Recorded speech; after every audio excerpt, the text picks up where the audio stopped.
You ask Tiger to solve. This deals with linear equations with one unknown. The final result is x equals 5. Let's solve it step by step. Group all x terms on the left side of the equation. Subtract 10x from both sides. Group like terms. Simplify the arithmetic. Group like terms. Simplify the arithmetic. Group all constants on the right side of the equation. Subtract 23 from both sides. Simplify the arithmetic.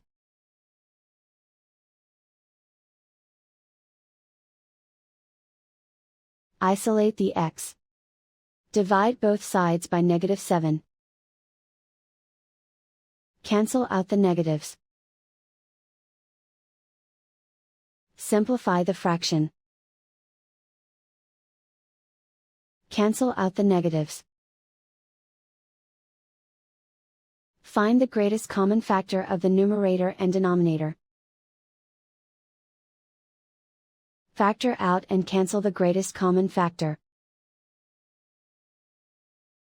And so the final result is x equals 5.